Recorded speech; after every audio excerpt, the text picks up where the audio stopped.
नमस्कार. मी अरविंद विठ्ठल कुलकर्णी. अधोरेखितचा आजचा विषय आहे काँग्रेस जनांचे संघाशी असलेले मधुर संबंध. मित्रहो, काँग्रेस सरकारांनी शासकीय कर्मचाऱ्यांना राष्ट्रीय स्वयंसेवक संघाच्या कार्यक्रमात भाग घ्यायला यापूर्वी वेगवेगळे आदेश काढून जी बंदी घातली होती, ती बंदी आता नरेंद्र मोदी सरकारनं 2 दिवसापूर्वी उठवली आहे. आता शासकीय कर्मचाऱ्यांना संघाच्या कार्यक्रमात भाग घेता येईलच, पण मंत्रालयात, सरकारी कार्यालयात मी संघाचा स्वयंसेवक आहे असं उघडपणे बोलता येईल. संघाविषयी सरकारी कार्यालयात यापुढे चर्चा करता येईल.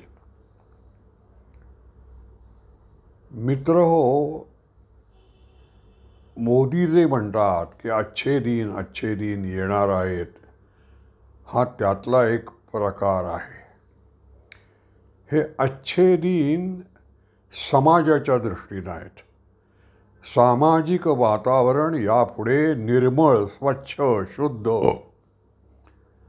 मोकळं, लोकशाहीला जवळचं असं होणार आहे. यापुढे या आदेशामुळे मोदींच्या संघावर तसा काही परिणाम होणार नाही आहे. संघ पहिल्यापासून जी समाजसेवा करतो आहे ती तशीच चालू राहणार आहे. संघाला सवय बंदीची आणि कामाची सुद्धा. आता संघाला 100 वर्ष पूर्ण होतील. आज सरकारची म्हणून जी विकास कामं आहेत देशात, त्याच्या खालोखाल कुठल्या खाजगी संस्थेची विकास कामं चालू असतील तर ती संघाची आहेत. आणि या 100 वर्षामध्ये संघाचा काही आतंकवादाशी, बॉम्बस्फोटाशी, दंगलीशी, मारामारीशी असे काही, किंवा भ्रष्टाचाराशी असे काही संघावर कधी काही बालंट आलं आहे किंवा शिक्षा झाली संघाच्या लोकांना, असं काही नाही आहे. त्यामुळे सामाजिक वातावरण एकंदर समाजाच्या दृष्टीनं होणार आहे. आता हे काँग्रेस जनांना सुद्धा माहिती आहे की संघ चांगला आहे. मग तरी देखील संघावर बंदी का आणावी लागत होती ते आपण सगळ्यात शेवटी पाहू. पण गंमत म्हणून सुरुवातीला एक काँग्रेस नेत्याचे संघाशी संबंध कसे होतात ते पाहू. स्वातंत्र्य लढ्यामध्ये आपण पाहू, फाळणी झाली आणि आत्ता जो पाकिस्तान आहे त्यामध्ये राहणाऱ्या हिंदूंना आत्ता जो भारत आहे त्या भागात यायला ज्या अडचणी होत्या, त्यांची हत्या होत होती, त्यांच्यावर बलात्कार होत होते, त्यांच्यावर बाटवाबाटवीचे प्रकार होत होते, सामूहिक झुंडशाहीला त्यांना तोंड द्यावं लागत होतं. त्या सगळ्यांवर मात करून पाकिस्तानातल्या हिंदूंना भारतात संघाच्या लोकांनी आणलंय आणि त्यात अनेक काँग्रेसवाल्यांना सुद्धा आणलंय. हे काँग्रेसवाल्यांना माहीत आहे. काँग्रेसवाले त्यात पडले नाहीत कधी. दुसरं, या फैजपूरला, मला वाटतं जळगावच्या जवळ, काँग्रेसचं अधिवेशन होतं आणि ध्वज असा काठीला वरती जाऊन अडकला होता आणि तो फुलत नव्हता, पसरत नव्हता.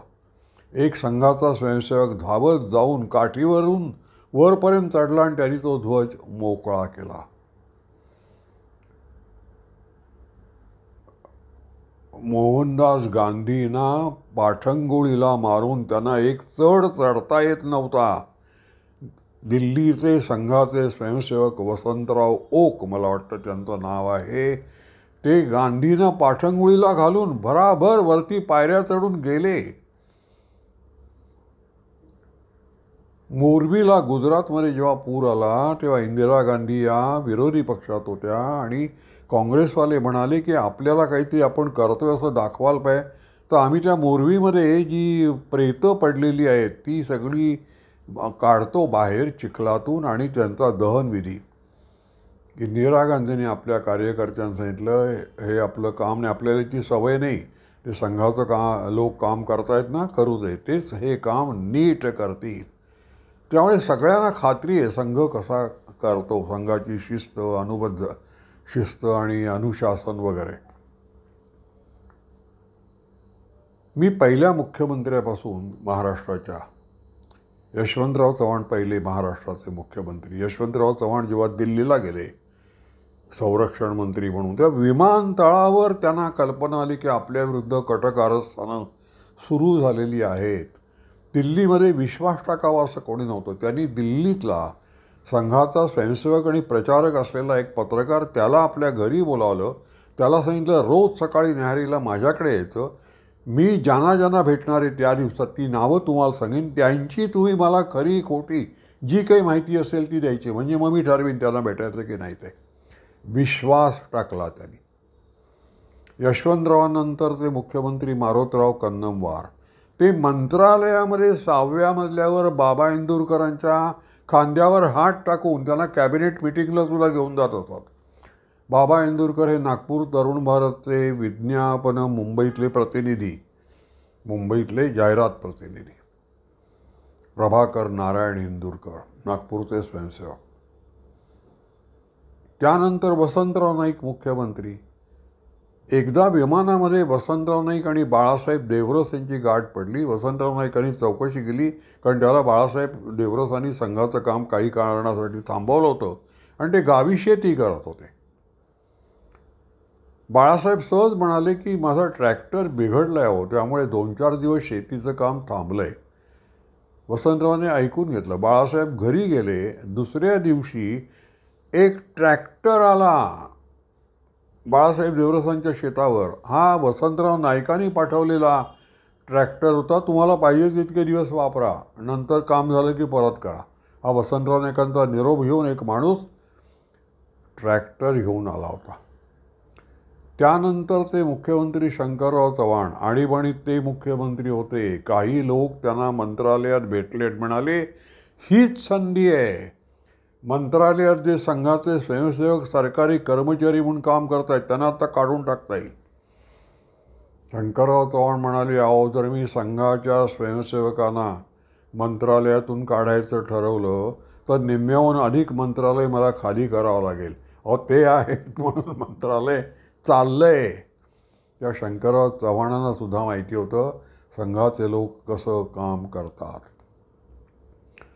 त्यानंतर वसंतदादा पाटील, हे तर मी मागे एकदा व्हिडिओ सांगितलेलं आहे की वसंतदादा पाटील हे संघाचे स्वयंसेवक होते. एवढंच नव्हे, त्यांच्यावर सातारा जिल्ह्याचं काम होतं. सातारा जिल्हा त्यांनी बांधायचा होता संघाचा, आणि शेवटपर्यंत ते संघाशी अत्यंत प्रामाणिक राहिले. बाबासाहेब भोसले, अंतुल्यांनी राजीनामा दिल्यानंतर, मुख्यमंत्री पदाचं त्यागपत्र दिल्यानंतर त्यांनी इंदिरा गांधी विरुद्ध आणि एकंदर राजकीय परिस्थितीवर ज्या खळबळजनक मुलाखती दिल्या आहेत त्या मला दिल्या आहेत. मी मिड डेमध्ये होतो. काही कम्युनिस्ट पत्रकार अंतुल्यांना भेटले आणि म्हणाले, तुम्ही अरविंदला का मुलाखती देता, तो संघाचा स्वयंसेवक आहे. अंतुले म्हणाले, म्हणूनच देतो, तो संघाचा स्वयंसेवक असल्यामुळे माझा विश्वासघात करणार नाही, मला खात्री आहे. तो प्रामाणिक आहे, तो मला फसवणार नाही आणि तो काही याच्यातून साधणार नाही आहे. तो प्रामाणिकपणे पत्रकारिता करत आहे. बाबासाहेब भोसले, मी कुर्ल्याला असताना तिथे जी बंद पडलेली संघाची शाखा आम्ही सुरू केली काही लोकांनी, तर त्या शाखेवर मी खेळत असताना बाबासाहेब भोसले त्याच कॉलनीत राहत होते, नेहरू नगरमध्ये. ते आपल्या पत्नीला घेऊन सकाळी मॉर्निंग वॉक घ्यायला ते बाहेर पडायचे. तर त्या देवळात आमची जिथे शाखा भरायची तिथे शंकररावचं देऊळ येतो, तिथे बाकावर विश्रांती घेत बसायचे. त्यांनी मला शाखेवर बघितलेलं आहे. म्हणून ते मुख्यमंत्री झाल्यानंतर त्यांचे सगळ्यात जवळचे अत्यंत घनिष्ठ संबंध पत्रकारांमध्ये माझ्याशी होते. अनेक महत्त्वाच्या बातम्या त्यांनी मला दिलेल्या आहेत, कारण संघाचा स्वयंसेवक म्हणून माझ्यावर ज्यांचा पूर्ण विश्वास होता. आता हे सगळं जे आहे तरीसुद्धा काँग्रेसजनांना जे माहिती आहे, म्हणजे 26 जानेवारीला लालबहादूर शास्त्रींनी दिल्लीला पाकिस्तानचं युद्ध चालू असताना लालबहादूर शास्त्रींनी संघाला विचारलं होतं की तुम्ही वाहतूक नियंत्रित करण्याचं काम जे आहे ते स्वयंसेवक करतील का, कारण पोलिसांना त्याला सीमेवर पाठवायचं होतं वगैरे. तरी देखील संघावर बंदी का येते, कारण काँग्रेसला आपली मतपेढी सांभाळायची असते. हिंदू संघटित होतात हे मुसलमानांना आवडत नाही, आणि जे मुसलमानांना आवडत नाही ते काँग्रेसवाले करू देत नाहीत दुसऱ्यांना. डॉक्टर हेडगेवारांना काँग्रेसमध्ये असतानाच संघासारखं काम सुरू करायचं होतं. गांधींनी विरोध केला, संघटन नको. डॉक्टर हेडगेवारांनी 1925मध्ये संघ का सुरू केला, विचारपूर्वक केला. काँग्रेसची खिलाफत चळवळीनंतर स्वातंत्र्य लढा, स्वातंत्र्याचा रथ पाकिस्तानच्या दिशेने जातो असा संशय आला. तो जाऊ नये, तो रोखण्याचं सामर्थ्य हिंदूंमध्ये व्हावं म्हणून ही संघटना स्थापन केली. डॉक्टर हेडगेवार काय म्हणाले त्यावेळेला, की आपण पारतंत्र्यात जातो म्हणजे काय, आपल्या देशाचं पतन का होतं, आपलं पतन आधी होतं म्हणून. माणसांचं पतन आधी होतं, कारण आपण मूल्यांचा आग्रह धरत नाही तेव्हा पारतंत्र्य येतो. तर अशी एक व्यक्ती निर्माण करणारी, चारित्र्य निर्माण करणारी, कोणत्याही परिस्थितीत न डगबगता समाजसेवेचं, राष्ट्र बांधणीचं काम निरपेक्ष बुद्धीनं, कसलीही अपेक्षा न करता दैनंदिन स्तरावर करणारी संघटना आपल्याला बांधायची आहे, आणि वर्षानुवर्ष हे काम आपण करत राहायचं. या बुद्धीनं संघाची स्थापना झाली आहे. संघाचे मार्गदर्शक, संघाचे ज्याला मेंटॉर म्हणता येईल असे सावरकर होते ना. मग सावरकरांनी 1952मध्ये अभिनव भारताचा सांगता समारंभ केला. तेव्हा ते असं म्हणाले की हे नवीन काँग्रेसचं जे सरकार आहे ते आपल्या पक्षाचं, आपल्या विचाराचं नसलं तरी भारताचं सरकार आहे, त्यामुळे आपण त्याला संपूर्ण सहकार्य करूया. आत्ता परिस्थिती अशी ताजी आहे, नवीन आहे.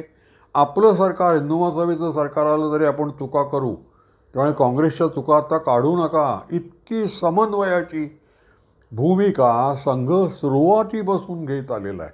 तरीसुद्धा काँग्रेसला संघ नको होता. याचं कारण संघ चांगला आहे हे काँग्रेसला माहीत होतं, पण तो मुसलमानांना नको आहे, आणि मुसलमानांना जे नको आहे ते काँग्रेसला नको असतं. इतका साधा सोपा. त्यामुळे संघावरची बंदी उठली हा स्वातंत्र्य लढ्याचाच एक भाग आहे. स्वातंत्र्य मिळालं त्यावेळेला जी परिस्थिती होती, मुस्लिम मानसिकतेचा आपल्या नेत्यांच्या मनावर प्रभाव होता, आणि त्यांच्या इच्छेविरुद्ध आपल्याला काही करायचं बळ नव्हतं मानसिक, म्हणून फाळणी झाली. तर ती फाळणी पुन्हा होऊ नये म्हणून हे सगळे उपाय मोदी योजत आहेत. त्यातला एक उपाय, सरकारी कर्मचाऱ्यांना यापुढे संघाच्या कार्यक्रमात भाग घेता येईल. आता उघडपणे मी संघाचा स्वयंसेवक आहे असं तुम्ही म्हणू शकता. काँग्रेसवाल्यांनी आत्ता किती आरडाओरडा केली तरी यात जातीयता नाही आहे, यात काही सामाजिक फूट पाडण्याचा प्रयत्न नाही आहे, याच्यात मुसलमानांच्या विरुद्ध काही नाही आहे. हा एक साधा सार्वजनिक जीवन स्वच्छ, निर्मळ, शुद्ध करण्याचा एक प्रयत्न आहे. त्यामुळे लोकशाहीला धरून हे होत आहे, हे आपण लक्षात घेतलं पाहिजे. माझा व्हिडिओ आपल्याला आवडला असेल तर लाईक करा, शेअर करा आणि सबस्क्राईब करा. धन्यवाद.